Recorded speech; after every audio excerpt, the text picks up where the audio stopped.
Allô, bonsoir. Mandinga, vous m'entendez? Oui, monsieur. Voilà, j'espère que ce que je dis est bien clair. Donc, je vois que votre bande passante est assez faible quand même.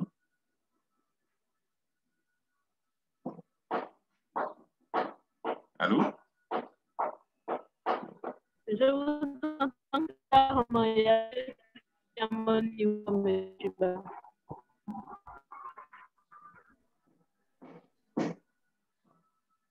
Je vous entends pas très bien, hein?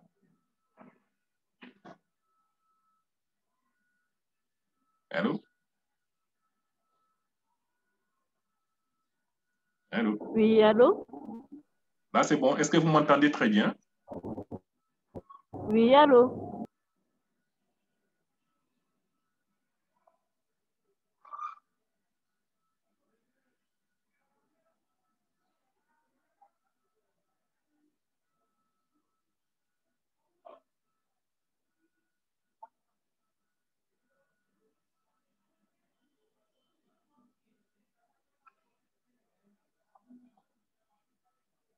Mandinga, vous êtes là?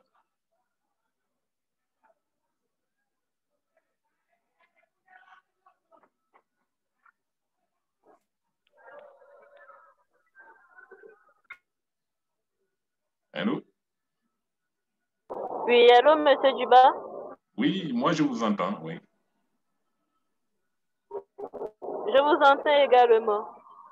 Ah, super. C'est bon.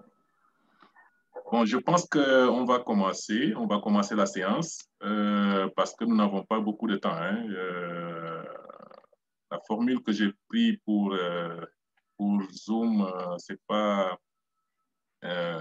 Enfin, je ne dispose pas donc d'un accès pour pouvoir faire une séance qui dépasse les 45 voire les 1 heure de temps. Donc, on va essayer de faire vite. J'ai essayé de laisser du temps à ceux qui voulaient donc se connecter pour qu'on puisse faire la séance. Mais là, on va essayer d'avancer, hein. On va essayer donc de faire quand même la séance. Alors, avant de commencer, j'aimerais vous préciser que cette séance est enregistrée, tout simplement parce qu'après, ça va servir donc de traçabilité et aussi, ça va servir également donc de support sur la plateforme, disons, la plateforme Ubuntu. Donc, on va déposer donc la ressource là-bas au niveau de la plateforme afin que ceux qui ont raté la séance puissent également donc se rattraper. Bien qu'en ce moment, on aurait préféré donc qu'ils soient connectés afin qu'on puisse répondre à certaines de leurs questions. OK? Donc, si toutefois également vous avez des difficultés pour m'entendre, il faudra me faire signe, hein?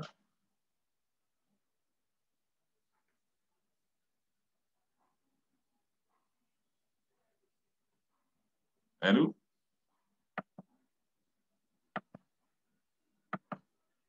Oui, je vous entends très bien, monsieur Duba. OK, c'est bon. Voilà, donc je vais essayer de partager mon écran et comme ça, vous allez suivre ce que je suis en train de faire exactement. Voilà. OK. Je ne sais pas si vous arrivez à voir ce que je projette.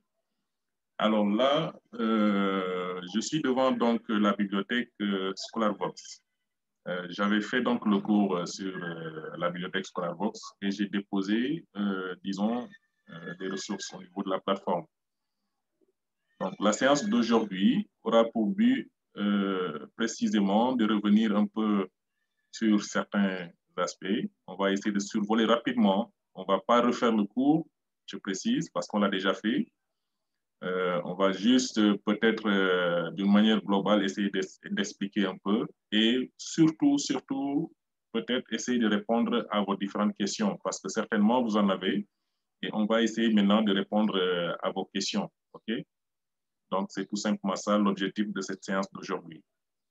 Alors, ScholarVox, comme je disais, est une plateforme que UKO Saint-Michel donc, a intégrée dans sa stratégie, dans sa politique documentaire. Parce qu'en dehors des bibliothèques physiques que nous avons également donc des bibliothèques numériques.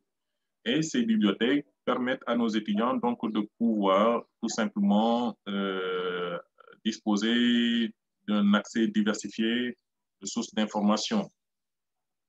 OK? Et du coup, nous nous sommes abonnés à cette bibliothèque-là et tous nos étudiants ont la possibilité de disposer de codes d'accès à travers cette plateforme-là. Et je précise que pour disposer de ces codes d'accès également, nous avons besoin d'avoir des informations. Donc, l'autre jour, en faisant le cours, je pense que j'ai insisté sur ça. Il faut que l'étudiant également nous envoie un mail. Donc, envoyez un mail à la bibliothèque tout simplement en précisant votre nom, prénom, votre classe, votre matricule, votre adresse mail UKO. Et tous ces éléments, vous l'envoyez, donc vous faites une demande de création de compte que vous envoyez tout simplement à l'adresse de la bibliothèque, donc buuko@uko.edu.sr. Donc, une fois que vous le faites, dans 48 heures tout au plus, normalement, vous devrez recevoir vos codes d'accès. Et une fois que vous recevez maintenant vos codes d'accès, là, vous êtes prêt maintenant à vous connecter et puis exploiter la plateforme comme vous le souhaitez. OK? Alors, donc, la plateforme, c'est une plateforme donc, qui est plutôt spécialisée dans les sciences de gestion, mais qui touche pratiquement tous les domaines. Mais sa force vraiment, c'est les sciences de gestion, les sciences économiques, voilà. OK? Et je disais que donc, pour se connecter à celle-ci, vous avez besoin d'utiliser donc une seule adresse que vous mettez au niveau de la barre d'adresse, c'est international.scholarvox.com. Donc, une fois que vous démarrez l'explorateur, au niveau de la barre d'adresse, vous tapez le lien et vous validez, vous verrez que vous serez sur la bonne plateforme. Pourquoi? Parce que Superlibris, justement, a mis en ligne plusieurs bibliothèques pour les étudiants ou bien pour les institutions. Et peut-être ça dépend aussi des régions donc, où, voilà, des régions qu'ils ciblent. Mais en tout cas, la plateforme, nous, qui nous est accessible, c'est celle-là, accessible donc à travers le lien international.scholarvox.com. Parce que si vous vous trompez de plateforme, la connexion ne va pas se passer. Alors, vous démarrez votre explorateur, vous tapez le lien, et si vous avez maintenant vos codes d'accès, vous venez ici et vous vous connectez tranquillement. OK? Maintenant, il y a une chose, même si vous ne vous connectez pas, si vous n'avez pas encore donc, vos codes d'accès, vous pouvez vous amuser à jauger un peu la plateforme, même sans code d'accès. Il suffit donc d'être sur la plateforme, c'est-à-dire vous mettez le lien et vous validez, et vous venez ici, disons, à travers cette loupe-là, vous pouvez tout simplement jauger. Donc, je dis n'importe quoi, donc comptabilité analytique. Okay.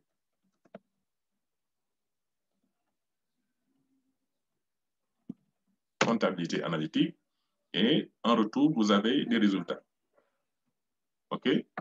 Donc, vous voyez, vous avez vu que là, moi, je ne suis pas connecté, mais pourtant, j'ai des résultats par rapport aux documents donc, que je recherche. OK? Et j'ai la possibilité même de cliquer sur un visuel et de disposer donc de la quatrième de couverture, c'est-à-dire le résumé, mais aussi des éléments constitutifs donc, de la référence bibliographique. C'est important aussi. Mais au moment maintenant de passer à la lecture maintenant de ce document, la machine va me demander de m'authentifier. Et c'est tout à fait normal. Et pour l'authentification, il faut avoir donc les codes d'accès afin de pouvoir accéder au full texte maintenant de ce document-là. Et c'est extrêmement important. C'est pourquoi on insiste maintenant on insiste vraiment sur ça. Il faut que l'étudiant puisse envoyer maintenant un mail donc, à la bibliothèque afin de demander ses codes d'accès pour qu'on puisse maintenant, en retour, lui communiquer, lui créer d'abord le compte et lui communiquer ces codes-là. Donc, c'est extrêmement important. Donc, nous avons présenté un peu, nous avons présenté en quelque sorte l'environnement de cette bibliothèque-là. Ensuite, nous avons expliqué un peu comment se connecter sur la plateforme.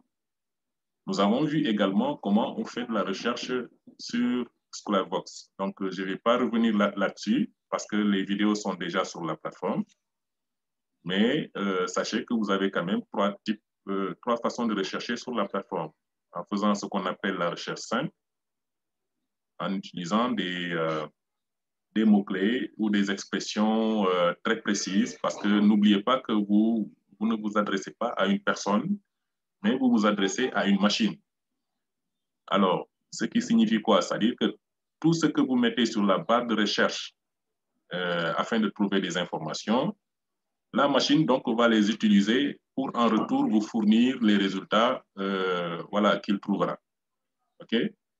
Donc, évitez de mettre des pronoms ou des articles ou ce qu'on appelle tout simplement des expressions vides de sens. OK?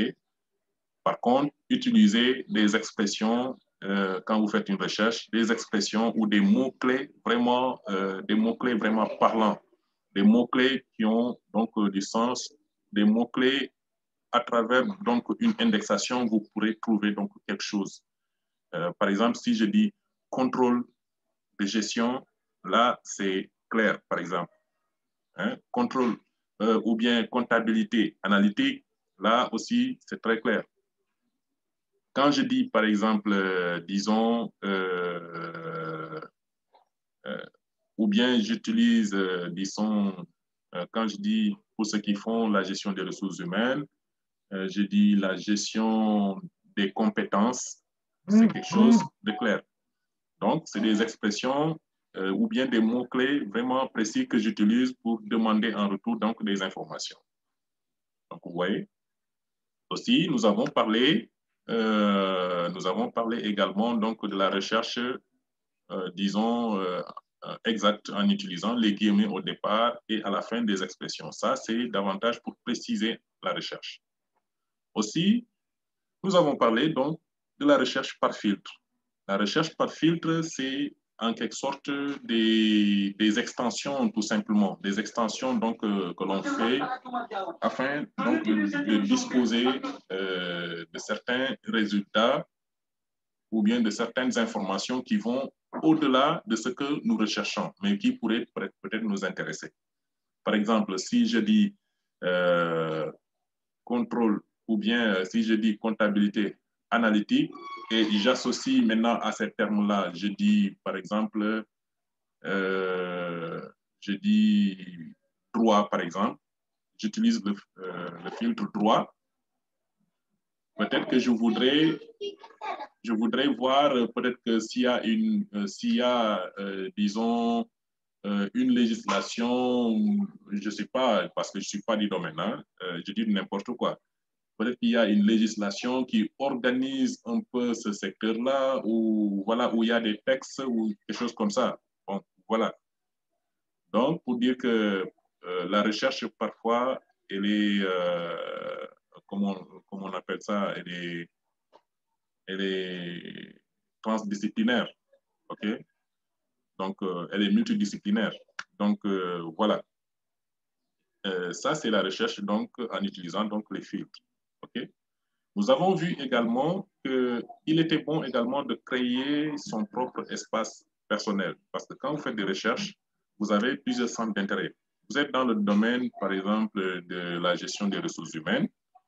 Vous vous intéressez à la gestion des compétences, mais peut-être que de l'autre côté, vous vous intéressez, par exemple, aux petites et moyennes entreprises. Hein? Et de l'autre côté, vous vous intéressez, disons, au secteur, disons, financier, au domaine, tout ce qui, les structures qui sont dans le domaine financier. Donc, vous avez, disons, trois centres d'intérêt. Vous pouvez créer des dossiers, un dossier dans le domaine de la gestion des ressources humaines qui touche la gestion des compétences, un autre dossier, disons, voilà, dans les autres également, domaines qu'on vient donc de lister. Et là, vous êtes en train d'organiser un peu votre espace personnel et de, et de mettre donc dans ces dossiers tous les documents vraiment importants qui pourront vous aider donc dans le cadre de votre recherche. OK? Là, je parle de recherche, c'est-à-dire que si vous êtes donc surtout en master ou si vous êtes donc dans un, disons, dans un cycle où vous devez donc préparer quelque chose, c'est-à-dire un travail académique. OK? Maintenant, il se pourrait également que vous avez un cours, parce que normalement, l'étudiant aussi doit avoir une curiosité intellectuelle. Hein. Vous avez cours avec un professeur qui fait, par exemple, le cours sur la gestion des compétences. Vous devez, normalement, avant que le professeur lui-même commence son cours, vous pouvez vous documenter d'abord, vous entrez dans la bibliothèque, vous faites vos recherches pour avoir une idée d'abord sur le cours que le professeur va présenter en avance. OK? Comme ça, quand le professeur va commencer, vous aurez une certaine idée donc, du cours que ce professeur-là va présenter. OK? Aussi, autre chose qui me semble important, c'est qu'en général, les enseignants aussi ont la possibilité de pouvoir, disons, publier une sélection bibliographique en rapport avec, disons, le cours qu'ils sont en train de préparer. Et je vous ai montré l'autre jour, je pense, comment on recherchait un enseignant sur la plateforme. Si, par exemple, votre enseignant, celui qui fait le cours sur la comptabilité analytique, ne vous a rien proposé en matière de documentation, vous pouvez même l'interpeller. Par exemple, dire, monsieur, est-ce que à partir de la plateforme Sclatbox, vous pouvez faire une étagère de cours? Vous lui dites, vous soulignez ce terme-là, étagère de cours sur, justement la comptabilité analytique. Et lui, en se connectant sur la plateforme, il pourrait cibler vraiment les documents vraiment importants dans ce domaine-là, qu'il pourra organiser sous forme d'étagère et ensuite vous donner le lien qui vous permettra d'accéder directement à cette documentation qu'il a préparée. Et là aussi, c'est extrêmement important. OK? Alors, nous avons vu donc tout ça. Nous avons étudié également les fonctions, disons, Smart Code Chef, qui sont tout simplement, disons, des sélections bibliographiques des catalogueurs font. Hein. Donc, ce sont les suggestions pédagogiques.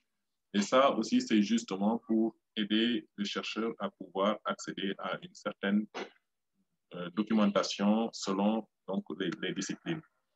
Et aussi, vers la fin, nous avons vu aussi, nous avons étudié un peu donc, quelques fonctionnalités qui ont intégré la plateforme, en l'occurrence Expovis et Bibliographe. Donc, c'était ça un peu pour la bibliothèque Scholarbox. Donc, avant d'enchaîner pour la bibliothèque Kerninfo, je vais te laisser la parole. Je ne sais pas si tu as des questions par rapport à cette bibliothèque-là. Maninga, tu as la parole. Oui, Monsieur Djiba, par rapport à Kerninfo, je n'ai pas noté de difficultés bien précises, mais par rapport à ScholarVox, vous avez parlé tout de suite de la recherche par fil. Donc, est-ce qu'il s'agit d'une association de termes, comme vous l'avez expliqué dans le cours, par exemple, quand on parle de comptabilité générale et artisanale? C'est la question que j'avais à poser. Effectivement, c'est bien ça. Hein. C'est une association, donc, en fait, c'est une extension donc, de la recherche que vous faites. Vous avez lancé une recherche, par exemple, dans un domaine, disons, dans un domaine de la gestion, la comptabilité et tout. mais vous pouvez faire une extension peut-être dans le domaine, disons, je dis n'importe quoi, peut-être qu'il y a une extension dans le domaine agricole ou c'est-à-dire dans le domaine juridique, tout simplement. Donc là, vous êtes en train d'étendre la recherche, c'est-à-dire que vous faites une association donc, de deux domaines différents pour pouvoir disposer de résultats. Est-ce que dans le droit, il y a aussi des documents sur la plateforme qui parlent un peu de la législation pour ce qui est donc, de la comptabilité? Donc tout ça. Peut-être que dans votre travail ou dans le mémoire que vous préparez, peut-être que la législation ou tout ce qui régit un peu le bon fonctionnement donc, de tout ce qui est activité comptable et tout, peut-être que ça vous intéresserait. Peut-être que c'est une partie que vous devrez traiter. Alors, c'est pourquoi donc parfois il est intéressant d'explorer, de mettre en relation donc voilà, des centres d'intérêt comme ça. OK? Donc, voilà. Je ne sais pas si j'ai bien expliqué donc, cette partie-là. Oui, oui, vous avez bien expliqué, M. Guiba, merci. OK. Y a-t-il d'autres questions par rapport à la plateforme? Alors, par rapport à la plateforme, je n'ai pas d'autres questions, mais j'ai vu qu'il y avait trois plateformes normalement affiliées à Ubuntu. Il y a SolarVox, il y a Kerninfo et il y a Uscript ou Uscript. Je ne sais pas si vous allez aussi faire un autre module sur la troisième plateforme. Non, par contre, Uscript, on va pas faire de cours sur Uscript parce que tout simplement, on n'a pas pu retenir la plateforme Uscript parmi les plateformes qu'on a intégrées à UKO Saint-Michel. Ils avaient fait des démarches, mais quand on a étudié donc, cette plateforme-là, on a préféré se limiter donc, voilà, donc, à la plateforme ScholarBox et la plateforme Kern. Parce que quand même, il y a de ces plateformes-là, c'est vrai qu'il y a des documents et tout, mais bon, je voudrais pas dire quelque chose qui ne, voilà, mais pour plus de sérieux, nous avons retenu donc ces deux plateformes-là parce qu'ils proposent des documents vraiment universitaires, des documents scientifiques, quoi. Donc, vraiment, c'est pourquoi donc on s'est limité pour l'instant à ces deux plateformes. Voilà. D'accord, très bien. Et j'avais une autre question à poser, c'est par rapport à la connexion sur Kerninfo. Il y a la possibilité pour les étudiants en ligne d'être hors du Sénégal. Mais pour se connecter à Kerninfo, il faut forcément qu'on puisse venir à UKO. Est-ce que vous n'avez pas pensé à une solution qui permettra à des gens qui sont vraiment à distance ou dans d'autres pays de pouvoir se connecter à Kerninfo sans avoir l'obligation de venir en fait au siège UKO? Voilà, là aussi, je comptais aussi, après peut-être revenir sur ces questions-là, quand j'aurais expliqué un peu pour Kern. Bon, là, vous avez touché quand même un point un peu quand même difficile à répondre parce que pour l'instant, vous savez, la plateforme n'est pas développée en interne. C'est une plateforme, c'est une société donc partenaire avec qui donc nous avons signé un partenariat afin que nos étudiants donc puissent disposer de la plateforme. Alors, jusqu'à une époque récente, puisque aussi, c'est vrai que dans le temps, on faisait des cours à distance et tout, mais on n'avait pas donc ces difficultés-là. Mais avec la plateforme Ubuntu, c'est vrai que ça donne la possibilité même à des étudiants qui sont hors même du continent de pouvoir suivre les cours.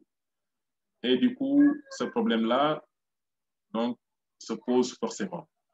Alors, là, nous sommes en train de voir avec Kerninfo parce que nous avons donc, en tout cas, nous l'avons inséré dans un cadre de négociation voilà, qu'on est en train donc d'avoir avec eux.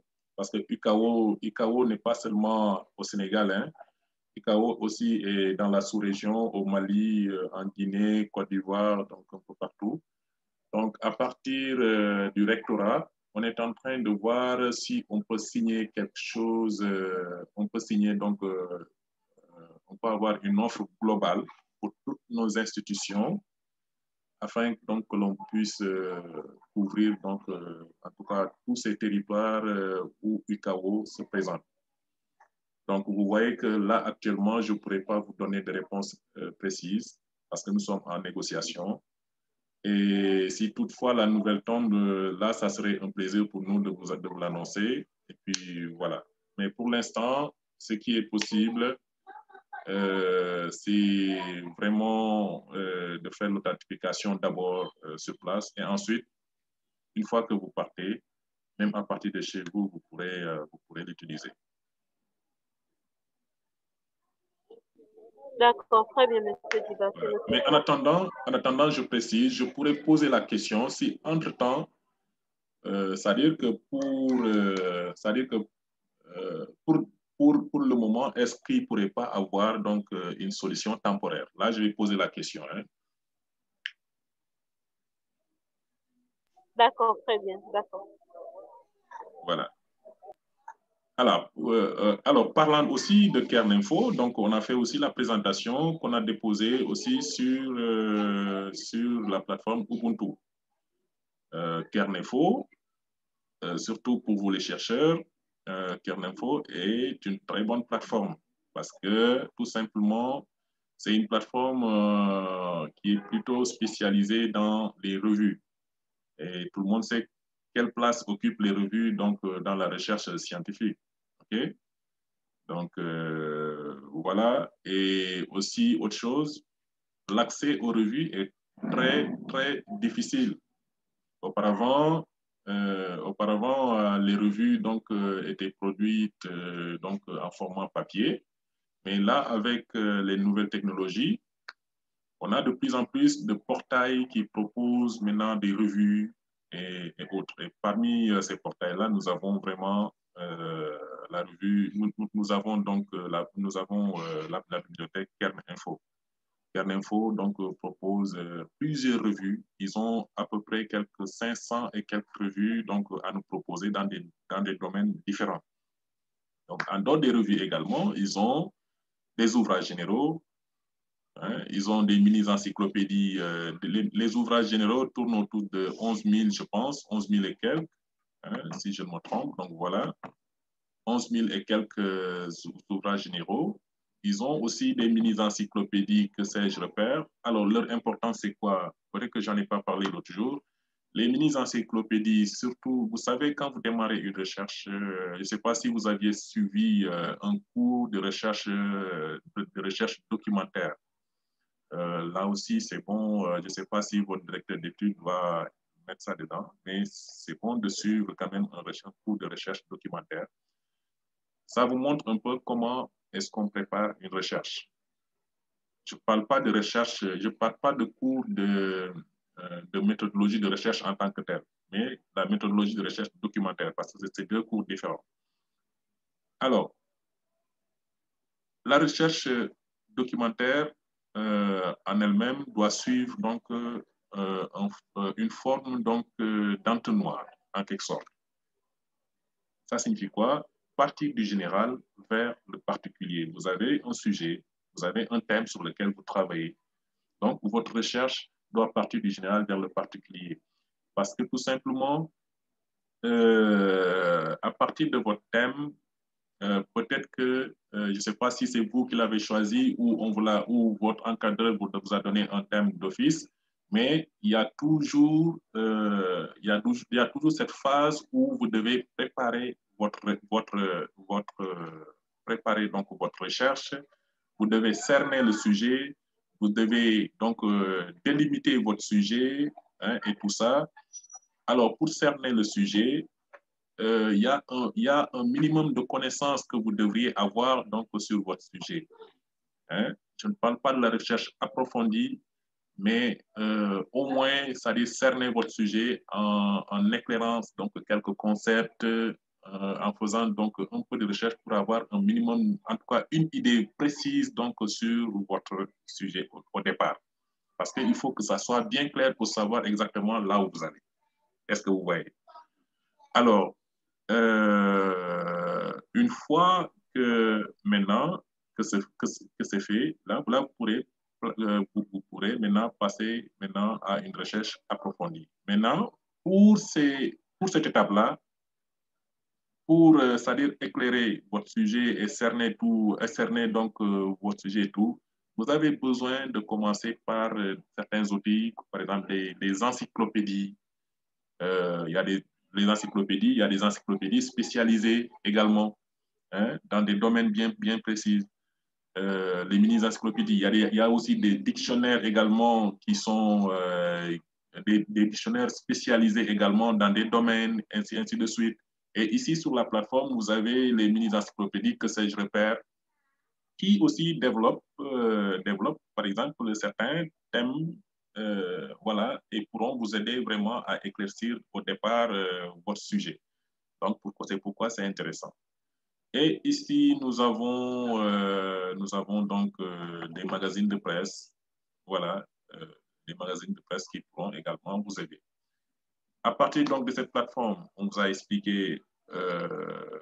Alors, avant de poursuivre, je ne sais pas si on aura le temps donc de continuer. Je ne sais pas si ça va couper, mais si ça coupe, vous regarderez votre boîte mail. Je vais vous envoyer tout de suite un code pour que vous puissiez vous reconnaître, pour que vous puissiez vous reconnecter, hein, si ça coupe. Hein.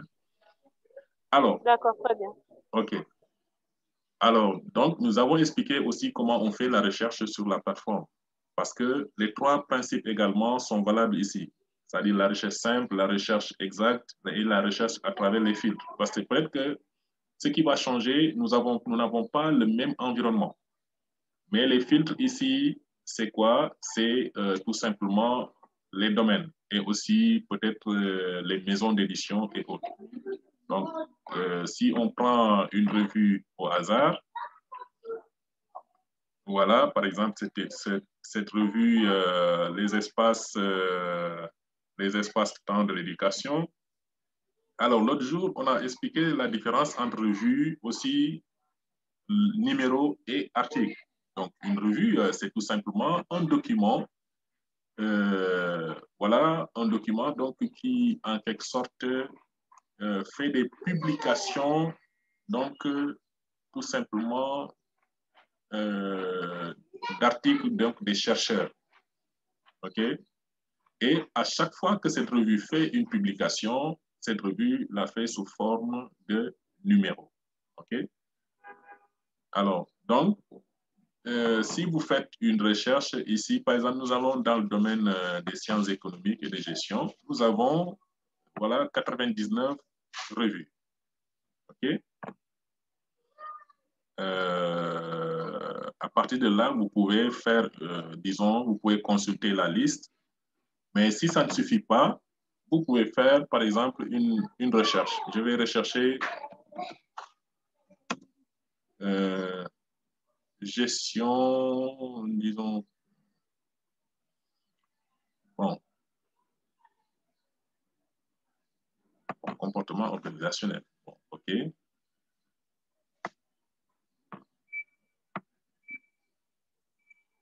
Donc, voilà. Ici, nous avons une revue. C'est la revue internationale de psychologie et de gestion de comportement organisationnel. Bon, ça, c'est un bon document. En général, ça montre un peu, surtout ceux qui font la gestion, tout ça, ça étudie un peu les comportements des consommateurs et autres. Alors, vous avez la possibilité donc de suivre la revue. Si la revue fait de bonnes publications, vous avez la possibilité également de consulter les différents numéros. Et à travers les numéros, je disais, vous pouvez accéder aux articles des différents chercheurs. Donc, vous voyez, donc, là, nous avons les articles des différents chercheurs. OK? Et du coup, vous avez la possibilité de consulter le résumé, d'accéder, disons, aux ressources en page web ou bien télécharger tout simplement. Vous avez aussi la possibilité d'ajouter ça à votre espace personnel, d'où la nécessité également de créer votre espace personnel. Vraiment. Donc, si vous avez la possibilité donc, de venir à Saint-Michel pour vous connecter sur le réseau, vous en profitez pour créer votre espace personnel et avoir donc voilà, la possibilité de mettre dans votre de créer des centres d'intérêt et une documentation qui pourra vous aider, tout simplement. OK? J'ai parlé des filtres. J'ai parlé des filtres tout à l'heure. Les filtres, donc, vous êtes donc en quelque sorte à pouvoir mieux organiser tout simplement ou bien mieux traiter les résultats de recherche donc, que vous avez. OK? Donc, je vais vous montrer un peu ce qu'on a d'abord. Voilà, par exemple, quand on clique sur voir la liste, vous avez vu, voir la liste donc, des 11 000 ouvrages. Peut-être que ce n'est pas tout ça qui vous intéresse, mais peut-être que vous voulez tout simplement voir les documents dans le domaine de la gestion, tout simplement. Vous venez ici, voilà, la discipline. Vous cochez tout simplement gestion, pour gestion d'abord, voilà. Vous cochez sur gestion et vous avez tous les ouvrages, disons, en gestion. Maintenant, il faut savoir que ce n'est pas tous ces ouvrages-là qui vous intéressent. Peut-être que c'est des ouvrages dans un domaine précis de la gestion. Et là, maintenant, il faudra faire la recherche tout simplement en utilisant des mots-clés. Voilà. Là, c'est bon, il y a des questions à poser. Non, non, pas de questions, M. Djiba. OK, OK. En tout cas, j'espère que vous avez bien compris un peu le principe. Bon, nous de notre côté, on va tout faire donc pour aussi vous permettre d'accéder vraiment à cette bibliothèque-là. Mais en attendant, ce qui est urgent, vraiment, s'il y a des codes d'accès, si vous disposez pas pour l'instant de code d'accès, envoyez-nous un mail. On va vous répondre de toute façon en vous communiquant ces codes-là. OK? Maintenant, si vous avez la possibilité également de faire reconnaître votre machine en venant à Saint-Michel pour une première connexion pour la plateforme, il faut le faire. Et aussi suivre un peu les recommandations et vous allez voir que c'est une plateforme très, très intéressante qui pourra vous aider dans beaucoup de choses. Aujourd'hui, vous n'avez même pas besoin bien que vous avez besoin de fréquenter des bibliothèques physiques, hein, mais vraiment, Internet ou les bibliothèques numériques contribuent beaucoup dans vraiment le progrès donc, de la recherche. Donc, il faut en profiter et ça pourra vraiment vous aider dans vos études. Voilà. Alors, donc, si c'est bon, je pense qu'on peut mettre un terme donc à la séance et peut-être vous donner rendez-vous à la prochaine fois et vous préciser que j'ai déposé un exercice sur la plateforme qui touche la plateforme Scholarbox. OK? D'accord. Voilà. Donc, vous pouvez faire l'exercice et me renvoyer. Alors, peut-être qu'il y aura un autre exercice sur Kern Info. Je vais voir d'ici la semaine prochaine ou peut-être voir d'abord avec votre directeur d'études ce qu'il faut faire maintenant pour la suite. La dernière séance qu'on va faire sera une séance un peu où l'on va essayer d'expliquer comment créer la jonction maintenant entre ces différentes plateformes et les plateformes d'enseignement qu'on utilise tout simplement, que ce soit Ubuntu ou Google Classroom, comment créer cette jonction. Voilà.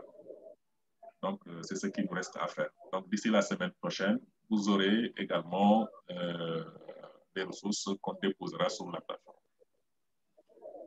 Alors, s'il n'y a pas de questions, moi, je vous remercie. Vous avez été donc la seule à vous connecter. Et en tout cas, je vous remercie et puis je vous donne rendez-vous à très bientôt. Merci, Monsieur Diba. Bonne journée chez vous. Au revoir. Voilà, merci à vous. Allez, au revoir.